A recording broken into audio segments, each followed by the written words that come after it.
Appalachian Outreach is a nonprofit organization that is committed to community in the form of empowering community, helping community to be connected with one another and other safe organizations, and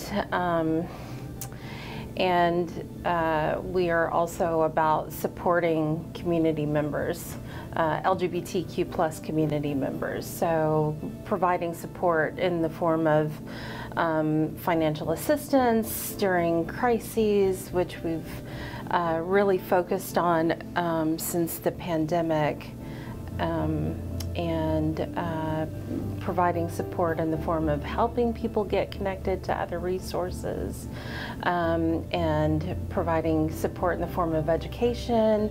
I've provided professional trainings for mental health organizations about working with our community, and in the ways that are supported by research and ethics.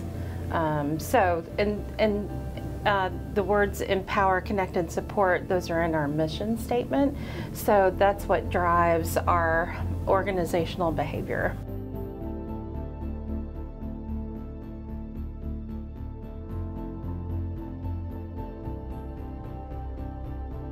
My name is Shannon Brown. I'm the president and founder of Appalachian Outreach, which originally started as the Foothills LGBT Center.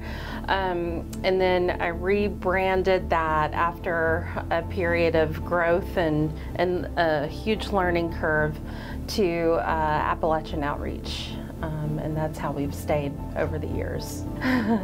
Oh, and I'll also throw in there that my pronouns are X.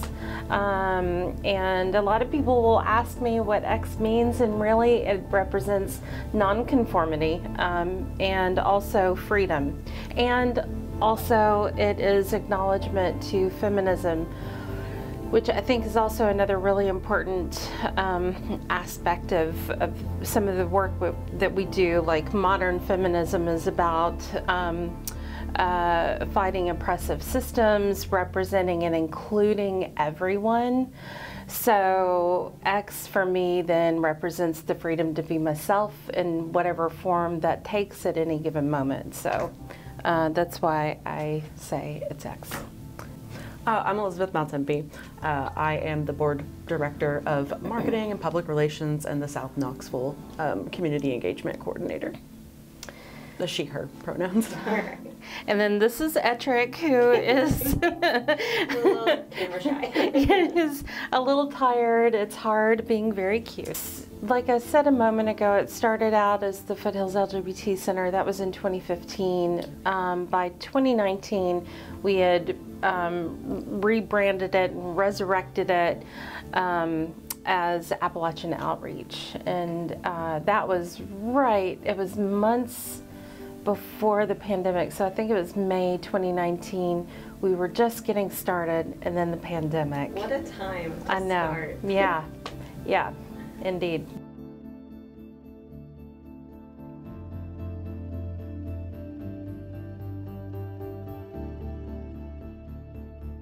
We have, like I said before, been providing that kind of crisis financial assistance. That prior to that, we were trying to do a lot of fun activities. We were providing clothing, so we were doing clothing swaps and making sure people had toiletries. I was taking stuff to people out on the streets. When I learned about an LGBTQ plus person who was homeless, I'd gather up stuff, take it to him, give him resources.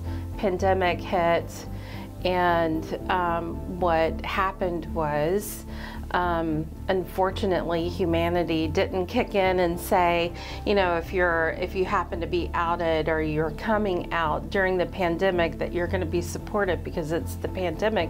People were still getting kicked out, getting fired, losing their homes, losing their jobs.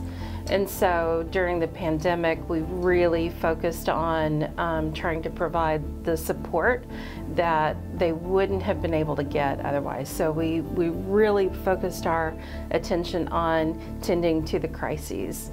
And so that's what we've been doing for the past several years. Now we're starting to come into the more fun stuff again. So we're trying to do more education. Yeah, absolutely. So still taking stuff to people when we learn that they are dealing with houselessness, and still getting people connected to resources, and providing a number of support group type of groups. So it's more like social support.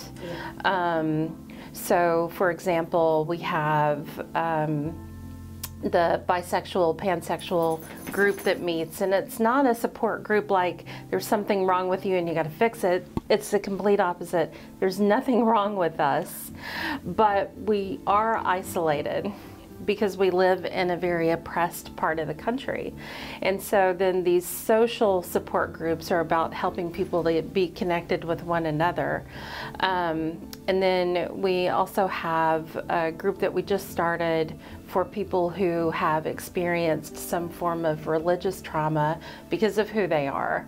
And that may be more along the lines of a support group, but it's dealing with those aspects of oppression, of trauma that have taken place under experiences and exposure. Then another group that just got started is a group called Rainbow Soup, and that is an AA 12-step group for LGBTQ plus community members, which is also meeting here. And then we've just had a number of other fun activities, like we get teens together, we have a trans non-binary adult group that gets together. So hiking groups, absolutely. Gaming, we were getting together before the pandemic and doing a lot of gaming so that we could really help influence people getting connected with one another and doing things together. So especially after a long period of isolation, it's really important to be able to find like-minded individuals and find that support system that may not have been there.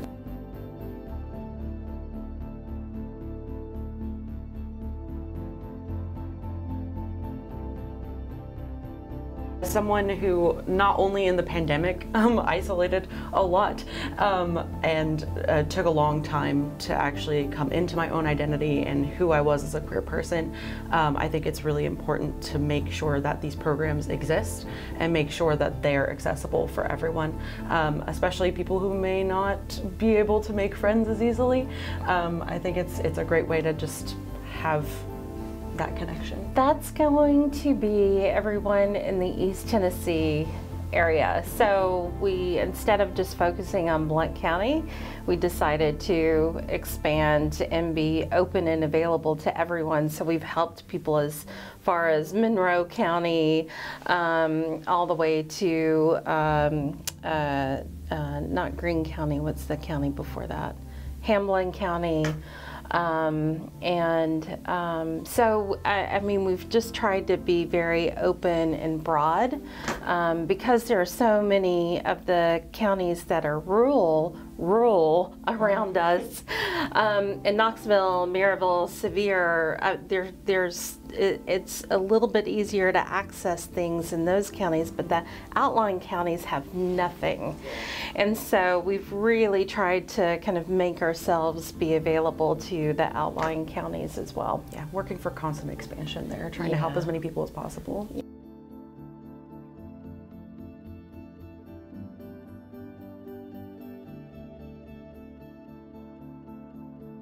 Well, and that goes back to the pandemic. Yeah, I mean, we can't, yeah, for sure. That has had such a big influence on how everyone has had to adapt to such a dramatic change.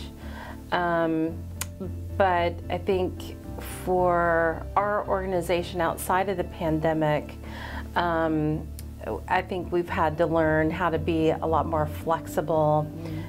We've also had to kind of consider politically what's happening and whether or not we're going to be involved. We've tried to kind of stay away from political involvements, but because it's reached such a critical state and continues to be, we're really having to think about, yeah, we're having to kind of think about what we can do there to help our community retain its rights instead of having them taken from us, having those be taken away. Right. And really trying to think about all the people who are impacted, including all the kids in this state. So we actually have an ongoing campaign right now. We're working to get a proclamation through in Sevier County to recognize Pride in June as National Pride Month. So we are going to be finding out if we actually get to speak during their actual session, but if not, we'll be there during open comments, and we'll have like the Sevierville City Council or County Commission? The County Commission. Oh. Yeah, so we'll be there. We'll be speaking during open comment if we do not actually get put on the agenda. I think we'll find out tomorrow if we get put on the agenda, but if not, we are having a short little rally, not a protest, but a rally at 4 p.m. We're meeting at the Dolly statue there. Not to talk too much about Sevier County, but that's one of the initiatives that we have going right now, and we're really excited to try and get that representation. I grew up in Sevier County, so for the queer kids out there and just anybody who needs to be recognized. And that's also important too, because there's so many people who travel into Sevier County to work temporarily because of all of the entertainment businesses there. So we're not only representing local people, we're representing the people who are coming from everywhere to work in Sevier County who are LGBTQ+. They are there and they're important, and we don't want them to be too afraid to come here. We need them for our own Especially our economy. tourists. Absolutely. For sure. Yeah. And Dolly would agree. Dolly would agree. I believe so.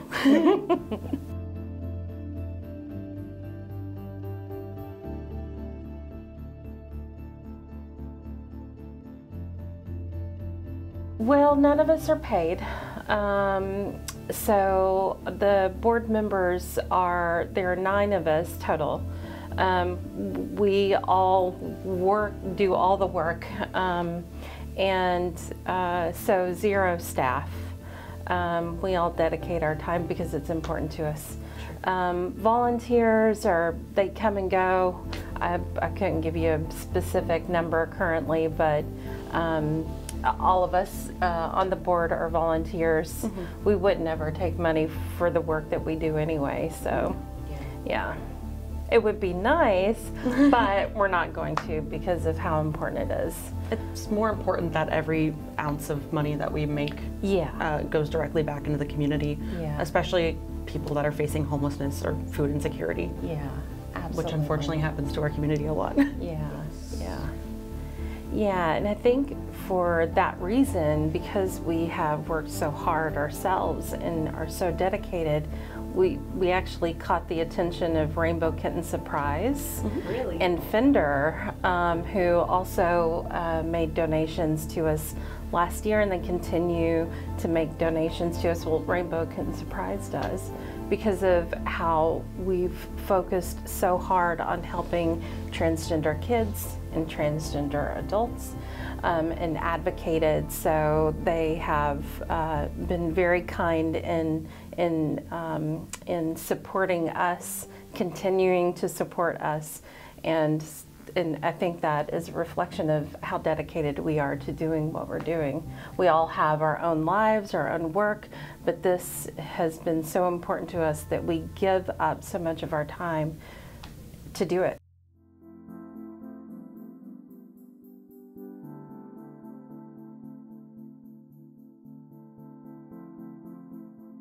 Because I've had a number of attacks, I guess, come my way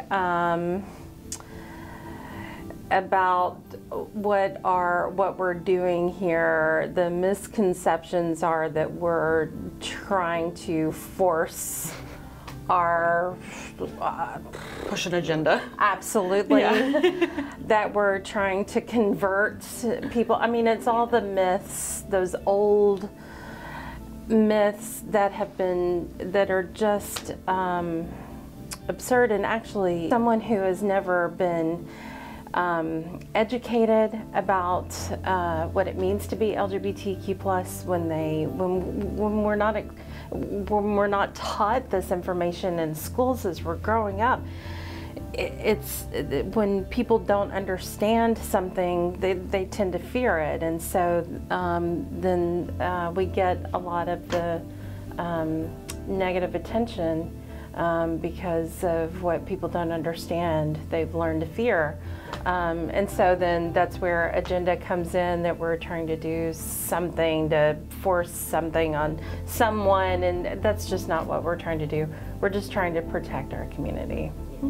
Yeah. And help our community be healthy.